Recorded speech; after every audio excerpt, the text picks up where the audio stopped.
भांजे और भांजियों, आज बुद्ध पूर्णिमा है। आज के दिन ही बोधि वृक्ष के नीचे भगवान बुद्ध ने ज्ञान प्राप्त किया था। भगवान बुद्ध ने कहा था, सर्वम दुखम, दुख समुदय, दुख निरोध और दुख निरोध गामिनी प्रतिपद। मतलब दुख है, दुख का कारण भी है और कारण का निवारण भी किया जा सकता है।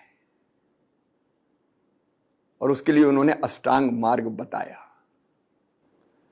उन्होंने हमें मध्यम मार्ग पर चलने की शिक्षा दी। उन्होंने अनुशासित जीवन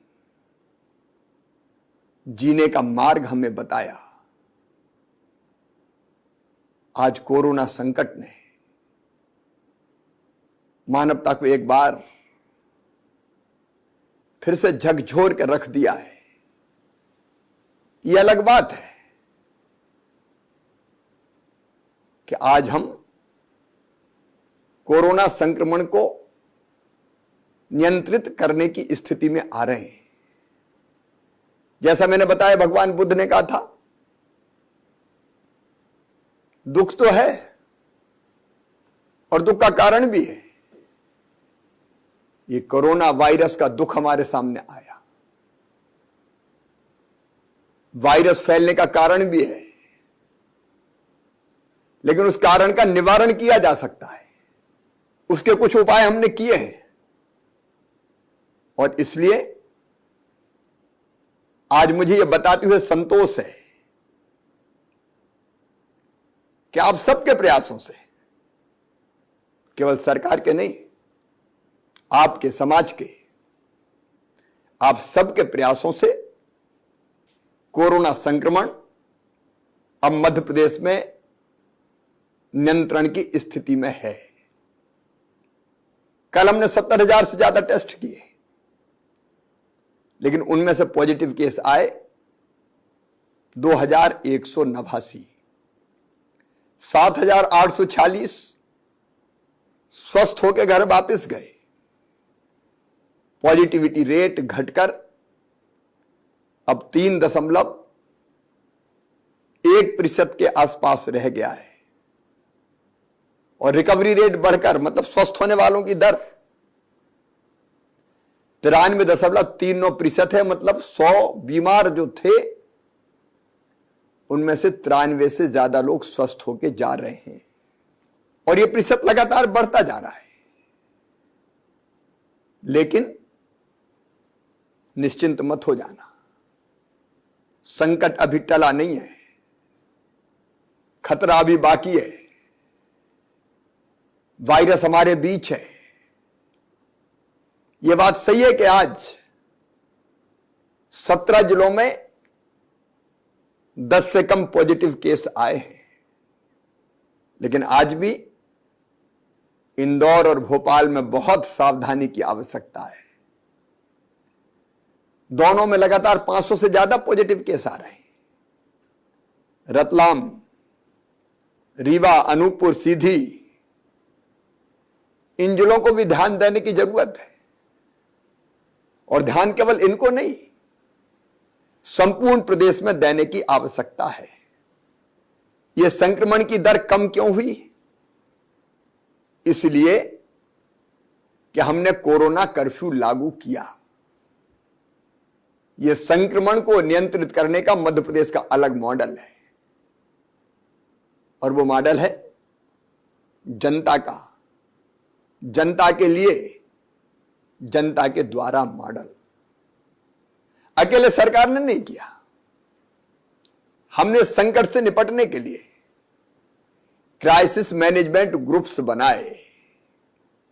गांव का क्राइसिस मैनेजमेंट ग्रुप, शहर के बाढ़ का क्राइसिस मैनेजमेंट ग्रुप, ब्लॉक के क्राइसिस मैनेजमेंट ग्रुप और जिले के क्राइसिस मैनेजमेंट ग्रुप।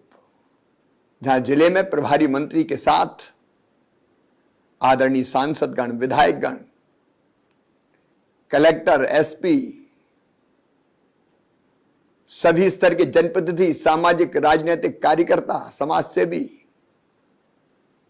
वहीं ब्लॉक में आदरणीय विधायकों ने लीड किया उसको। उनके साथ सरकारी अधिकारी और सामाजिक राजनीतिक दलों के कार्यकर्ता। और हमारा अभिनव प्रयोग रहा गांव का क्राइसिस मैनेजमेंट ग्रुप। सरपंच, पंच, सामाजिक राजनीतिक कार्यकर्ता, पंचायत सचिव, रोजगार सहायक, आंगनवाड़ी कार्यकर्ता, आशा कार्यकर्ता, पटेल, मुकद्दम, एएनएम, चौकीदार, निचले स्तर का अमला भी साथ जुट गया। और जो भी फैसले हमने किए वो विकेंद्रित किए। गांव में कोरोना कर्फ्यू कैसे लगेगा, यह फैसला आपने अपने गांव में किया। कौन सी गतिविधि बंद रहेगी, गांव से आना जाना आपने बंद किया। काम कैसे चलेंगे इसका तरीका आपने तय किया। किल कोरोना अभियान चला। गांव के क्राइसिस मैनेजमेंट की टीम सर्वे दल के साथ घर घर पहुंची।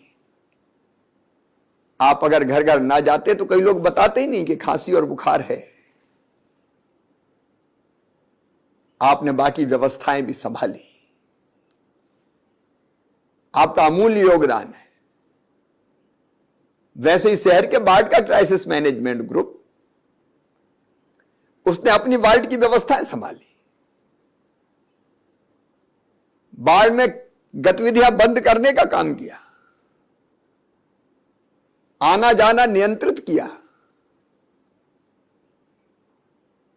ब्लॉक में कैसे कोरोना कर्फ्यू लागू होगा, कैसे सफल होगा, ब्लॉक के कौन कौन से गांव प्रभावित है, उनको कैसे हम माइक्रो कंटेनमेंट एरिया में ले जाएंगे, कोविड केयर सेंटर कैसे चलेगा, ब्लॉक के अंदर जो बना है उसका फैसला ब्लॉक की क्राइसिस मैनेजमेंट कमेटी ने किया। और संपूर्ण जिले में कोरोना कर्फ्यू कैसे लागू होगा और व्यवस्थाएं कैसे चलेगी, जिला अस्पताल, मेडिकल कॉलेज से जुड़े अस्पताल, इलाज की बाकी व्यवस्थाएं, सारी चीजों पर नियंत्रण जिले के क्राइसिस मैनेजमेंट ग्रुप ने किया। यह मध्य प्रदेश मॉडल है, जन भागीदारी का मॉडल। और इसी मॉडल के कारण मध्य प्रदेश में संक्रमण की दर नियंत्रित करने में हमको बहुत बड़ी सफलता मिली है। लेकिन मैं फिर निवेदन करना चाहता हूं, अभी लंबा रास्ता तय करना है। कोरोना कर्फ्यू लागू है, लेकिन यह कर्फ्यू अनंत काल तक नहीं रह सकता। हमने तय किया है 1 जून से धीरे धीरे हम आर्थिक गतिविधियां खोलेंगे, शुरू करेंगे, क्योंकि दुनिया भी तो हमें चलानी है। और कोरोना का वायरस रहेगा, इसलिए वायरस के रहते हुए दुनिया चलानी है। लेकिन सावधान, अगर असावधान रहे, अचानक निकल पड़े, भीड़ें इकट्ठी होने लगी, मेला ठेला शुरू हो गए, आयोजन प्रारंभ हो गए, तो संक्रमण को बढ़ते देर नहीं लगेगी, हम फिर से संकट में फंस जाएंगे। और मेरे प्रिय बहनों और भाइयों, हमने वो दिन देखे हैं जब अस्पताल के बिस्तर भरे थे, ऑक्सीजन के लिए दिन और रात एक करनी पड़ी, कितनी तकलीफें उठाई हमने। उन भाई और बहनों से पूछो जिनको ऑक्सीजन लगी थी, वेंटिलेटर पे चले गए, कई इस दुनिया से चले गए, क्या उस कष्ट को हम फिर से देखना चाहते हैं? क्या वो परिस्थिति फिर से वापस आए, इसकी हम कल्पना भी कर सकते हैं? कदापि नहीं। हम वैसी परिस्थितियां नहीं बनने देंगे। और इसलिए सावधानी की आवश्यकता है। इसलिए कोरोना कर्फ्यू धीरे धीरे खोला जाएगा। और कौन तय करेगा? आप तय करोगे कैसे खोला जाएगा। गांव में कौन सी गतिविधि चालू रहेगी, कौन सी बंद रहेगी, यह गांव की क्राइसिस मैनेजमेंट कमेटी को तय करना है। वार्ड में कौन सी गतिविधि बंद रहेगी, कौन सी चालू रहेगी, यह वार्ड की क्राइसिस मैनेजमेंट कमेटी तय करेगी। ब्लॉक में क्या बंद रहेगा, क्या खुला रहेगा, यह ब्लॉक की क्राइसिस मैनेजमेंट कमेटी तय करेगी। और जिले में क्या खुला रहेगा, क्या बंद रहेगा, यह जिले की क्राइसिस मैनेजमेंट कमेटी तय करेगी। अलग अलग जिलों में परिस्थिति के हिसाब से अलग अलग व्यवस्थाएं भी होगी, वो भी आपको तय करना है। कोई जिला पूरी तरह से मुक्त हो गया तो वहां की गतिविधियां अलग होगी, लेकिन कहीं संक्रमण अगर फैला है तो वहां कौन सी चीज खुले, कौन सी बंद हो, उस पर अलग से वहां की क्राइसिस मैनेजमेंट कमेटी विचार करेगी। आप तय करिए 1 जून से पहले तय करना है तो 1-2 दिन में ही आपकी बैठक हो जाए, चर्चा हो जाए और आप पूरी सावधानी बरतते हुए फैसला करें। जो वैज्ञानिक तरीका खोलने का हो सकता है उससे आपको अवगत कराया जाएगा और स्थानीय परिस्थितियों के हिसाब से आप तय करेंगे। तीसरी लहर की बात आ रही है। यह तीसरी लहर क्या है? बहनों और भाइयों, अगर हम असावधान रहे तो संक्रमण धीरे धीरे बढ़ता रहेगा और बढ़ते बढ़ते जब संक्रमितों की संख्या बढ़ेगी, 1 10 को करेगा, 10 100 को करेगा, 100 से 1000 होंगे, एक दिन विस्फोट हो जाएगा, वही तीसरी लहर हो जाएगी। तो हमको दुनिया चलाते हुए तीसरी लहर नहीं आने देना है, इसकी कोशिश करनी है। और इसके लिए हमने रोड मैप तैयार किया है। हम खोलेंगे तो, लेकिन सब चीजें नहीं खोलेंगे। आयोजन पूरी तरह से बंद रहेंगे। राजनीतिक रैलियां, सभाएं, धार्मिक आयोजन, शादी विवाह में भी बिल्कुल मिनिमम संख्या 10 इधर के आ जाएं, 10 उधर के आ जाएं, और जो आए वो टेस्ट करवा के आए। हम वहीं टेस्ट की व्यवस्था भी कर देंगे ताकि कोई पॉजिटिव हो तो पहले से सावधान हो जाए। कई जगह शादियों ने परिवार के परिवार तबाह कर दिए थे। उसलिए कौन सी गतिविधि कितनी खुलेगी, परिस्थिति देख के हमको फैसला करना है। और उन गतिविधियों के चालू रखते हुए अगर मार्केट खुलेगा तो कितनी दुकानें खुलेगी, दुकानदार को कैसे व्यवहार करना पड़ेगा, मास्क लगाए हुए हैं कि नहीं, दुकान के सामने गोले बनाए हुए हैं कि नहीं, ग्राहक का व्यवहार क्या है वो भी तय करना पड़ेगा।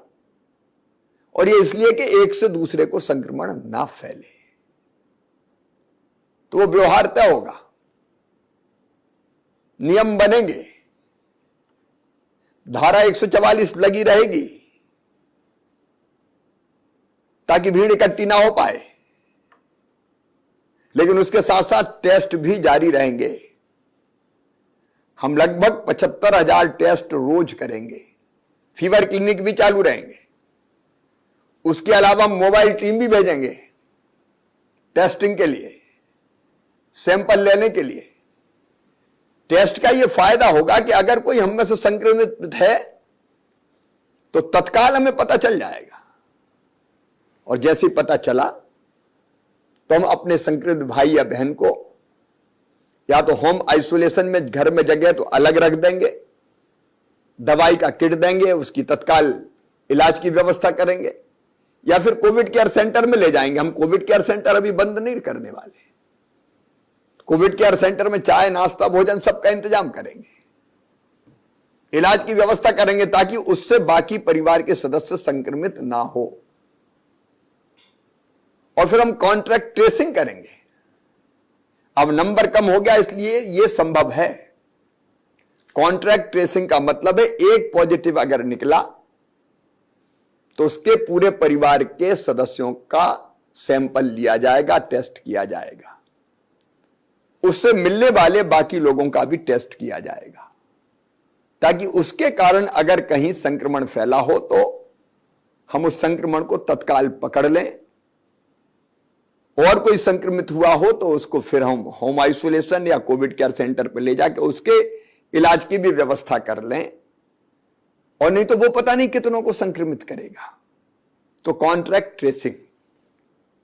फिर अगर कहीं पॉजिटिव केस मिले, एक मिला, दो मिले, तो वहां माइक्रो कंटेनमेंट एरिया बना देंगे।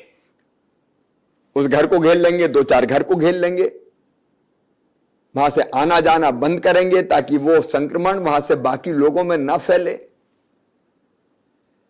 और चौथी चीज, किल कोरोना अभियान जारी रहेगा। अब हम आज से किल कोरोना अभियान 4 शुरू कर रहे हैं। मतलब गांव गांव में टीमें जाती रहेगी, सर्दी जुकाम बुखार वालों को ढूंढती रहेंगी क्राइसिस मैनेजमेंट ग्रुप के साथ, ताकि किसी को सर्दी जुकाम बुखार है तो उसकी तबीयत ना बिगड़े, तत्काल दवाई का निःशुल्क किट उसको दे दें, वो दवाई खाना शुरू कर दे और उसका टेस्ट हो जाए तो तत्काल पता चल जाए। और इन कदमों का फायदा यह होगा कि कहीं भी जरा संक्रमण फैला, हमको तुरंत पता चलेगा, हम नियंत्रित करने के सारे उपाय कर देंगे और उसको वहीं रोक देंगे।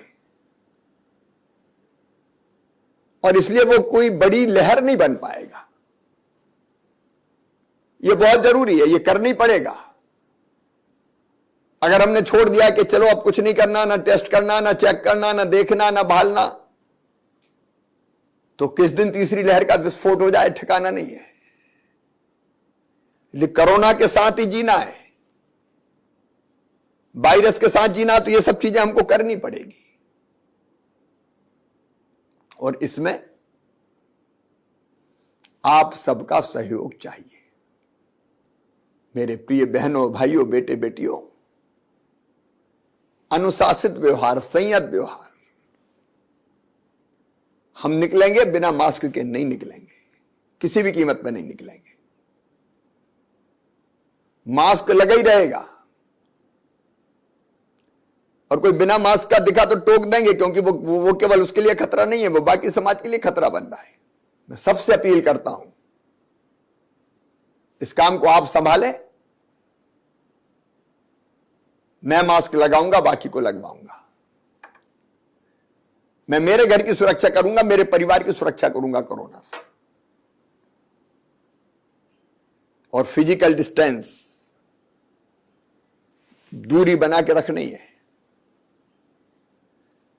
जगह जगह सैनिटाइजर की व्यवस्था होगी तो हाथ सैनिटाइजर से या साबुन से साफ करते रहना है। इन नियमों का पालन करना ही है। और सचमुच में इनका पूरी कड़ाई से हमने पालन कर लिया। इसके लिए मैं आह्वान करता हूं, कोरोना वॉलंटियर्स निकलें। अभी 1,17,000 कोरोना वॉलंटियर काम कर रहे हैं। मैं अपील करता हूं, बड़ी संख्या में कोरोना वॉलंटियर अपने आप को रजिस्टर कराए। अकेली पुलिस क्यों, समाज संभाले ये काम। क्राइसिस मैनेजमेंट ग्रुप के साथ कोरोना वॉलंटियर, ये व्यवस्था, मास्क लगाए कि नहीं लगा, दूरी बनी है कि नहीं बनी, इस सारे काम को संभाले। क्राइसिस मैनेजमेंट ग्रुप के साथ स्वयं सहायता समूह भी गांव गांव में सक्रिय हो जाए। जन अभियान परिषद की टीम सक्रिय हो, अलग अलग सामाजिक राजनीतिक संगठन सक्रिय हो। आओ इसको एक सामाजिक आंदोलन बना दे, कोरोना से लड़ाई को। सरकार का काम नहीं, हम सबका काम है। सरकार अपनी ड्यूटी पूरी करेगी, मैं आपके साथ खड़ा हूं, कोई कसर नहीं छोड़ूंगा। कई तरह की योजनाएं हमने बनाई, उन पे आज विस्तार से चर्चा नहीं कर रहा, जनता को राहत देने के लिए वो जारी रहेगी। लेकिन इस समय सबसे बड़ा काम है, याद रखना, कोरोना के संक्रमण पर नियंत्रण। सभी धर्मगुरुओं से अपील करता हूं, वो अपने प्रभाव का उपयोग करते हुए अपने अनुयायियों को अनुशासित रहने के लिए प्रेरित करें। राजनीतिक दल राजनीतिक कार्यकर्ताओं को दिशा निर्देश दे। सामाजिक संगठन, स्वयंसेवी संगठन समाज को अनुशासित रहने का संदेश दे। आओ मध्य प्रदेश को मॉडल बना दें कोरोना नियंत्रण का। दुनिया चलाते हुए कोरोना का नियंत्रण, यह हमें करके दिखाना है। और हम ठान लेंगे तो हम कर देंगे। मध्य प्रदेश एक अलग राह बना देगा संक्रमण पर नियंत्रण की। बहनों और भाइयों, असंभव कुछ नहीं है। खम ठोंक ठेलता है जब नर, पर्वत के जाते पैर उखड़। मानव जब जोर लगाता है, पत्थर पानी बन जाता है। आज इसीलिए मैं आपसे अपील कर रहा हूं, अपने लिए, अपनों के लिए, अपने प्रदेश के लिए। और अपना प्रदेश हम बताएंगे तो अपने देश के लिए भी आपका यह सहयोग चाहिए। मेरे बहनों और भाइयों, आपने अभी तक सहयोग दिया है, मुझे पूरा विश्वास है। अनुशासन का पालन करके कोरोना नियंत्रण के लिए सक्रिय भूमिका निभा के एक अलग राह बना देंगे आप मध्य प्रदेश में कोरोना नियंत्रण की। आइए मिलकर हम संकल्प करें, मैं अपनी ड्यूटी निभाऊंगा। अगर यह संकल्प सबने कर लिया, मैं अनुशासन का पालन करूंगा, मैं नियमों को मानूंगा, तो अपना प्रदेश कोरोना से मुक्त ही रहेगा। कोई लहर हम नहीं आने देंगे। हम इलाज की और बाकी सब व्यवस्थाएं जारी रखेंगे। स्वास्थ्य सेवाओं को सुदृढ़ करेंगे। डॉक्टर, पैरामेडिकल स्टाफ की भर्ती, ऑक्सीजन प्लांट, ये अनेक उपाय हम जारी रखेंगे। लेकिन हम स्थिति को बिगड़ने ही नहीं देंगे, यह संकल्प सबसे बड़ा है। आइए हम मिलकर साथ चलें और कोरोना पर नियंत्रण करके दिखाएं। बहुत बहुत धन्यवाद, प्रणाम, नमस्कार।